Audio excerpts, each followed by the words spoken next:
Magandang araw sa lahat. Ako nga po pala si Maxine Di Paraiso. Ngayon, tatalakayin ko sa inyo ang globalisasyon ng pang-ekonomiya. Ano nga ba ang globalisasyong pang-ekonomiya? Ang globalisasyong pang-ekonomiya, ito ay tumutukoy sa pagkakaugnay-ugnay at ugnayan ng mga ekonomiya ng iba't ibang bansa sa mundo. Dahil dito, mas nakabilis ang palitan ng kalakalan, serbisyo, puhunan, teknolohiya at ang maging paggawa o likas na paggawa. Sa madaling salita, nagiging isang pandaigdig na pamilihan ang mundo kung saan ang mga produkto at serbisyo mula sa isang bansa ay madali nakarating sa ibang bansa. Narito ang mga halimbawa ng globalisasyong pang-ekonomiya. Una ay ang kalakalan ng mga produkto o internal trade. Halimbawa nito ay ang Pilipinas ay nag-aangkat o nag-e-import ng langis mula sa Middle East at nag-e-export naman ng saging at pinya papuntang Japan at Peru. Ang pangalawa naman ay ang pagpasok ng dayuhang negosyo. Halimbawa nito ay ang mga kumpanyang gaya ng Toyota sa Japan, Samsung sa Korea, ay may mga pabrika at opisyana sa Pilipinas.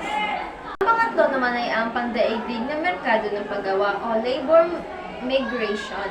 Halimbawa nito ay maraming overseas Filipino worker or OFW ang nagtatrabaho sa iba't ibang bansa at nagpapadala ng maintenance sa kanilang pamilya sa Pilipinas. Ang pang-apat naman ay ang paglaganap ng pandaigdig ng institusyon sa ekonomiya.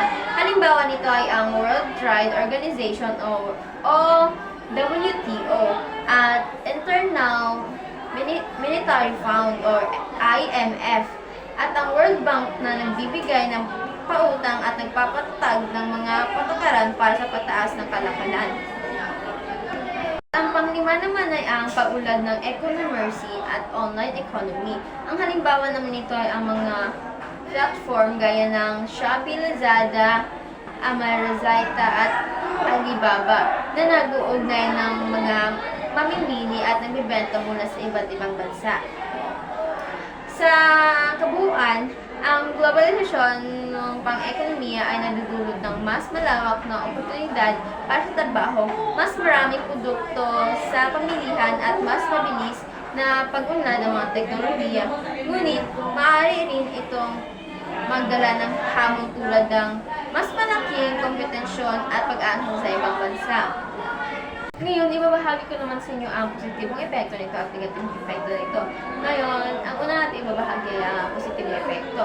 Ang positibong epekto ay ang mas malawak na pamilihan na nakabenta ang mga lokal na produkto gaya ng dry mangoes, kape, saging at pinya sa Pilipinas sa iba't ibang bansa. Ang pangalawa naman ay ang pagdami ng trabaho dahil sa mga dayuhang kumpanya at BPO o Business Process Outsourcing tulad ng call center, maraming Pilipino ang nagkaroon ng hanap buhay. Ang pangatlo naman ay ang murang produkto. Dahil sa kompetisyon, mas naging abot kaya ang presyo ng ilang gamit tulad ng cellphone, appliances at damit. At ang pagpapalit ng kaalaman at teknolohiya. Ang Pilipinas ay nakagamit na makabagong teknolohiya mula sa ibang bansa na nakatulong sa agrikultura, negosyo at komunikasyon. At ang panghuli naman sa positibong epekto ay ang pagtapos ng dolyar sa bansa. Malaking tulong ang limitation ng mga OFW na bumuhay sa ekonomiya ng Pilipinas. Ngayon, ibabahagi ko naman sa inyo ang negatibong epekto nito. Ang unang negatibong epekto ay ang pag-asa sa dayuhan. Kapag sobrang umaasa ang isang bansa sa imported na produkto, halimbawa nito ay ang langis, bigas, naging mas mahina ang sariling produksyon. Ang pangalawa naman ay ang pagkahugi ng lokal na negosyo na nahihirapan ang maliliit na negosyante na makipagsabayan sa malalaking kumpanya. Ang pangatlo naman ay ang pagkakaiba ng yaman. Mas nakikinabang ang mga mamamayang bansa at korporasyon kaysa sa mahihirap na bansa.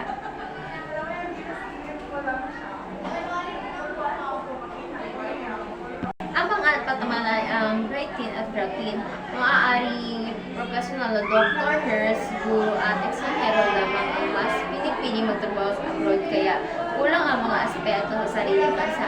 Ang panglima naman ay ang panganib sa kultura at kalayaan dahil sa impluwensya ng mga dayuhan. Unti-unti nalilimutan ang sariling produkto at kultura. Ang halimbawa naman na negatibo at positibo dito sa Pilipinas ay ang nakakatulong ang BPO o Industrial Call Center sa pagbibigay ng trabaho sa libong-libong Pilipino. Ang negatibo naman ay ang maaaring lokal na magsasaka ang lugi dahil mas mura ang bigas at gulay na ine-import.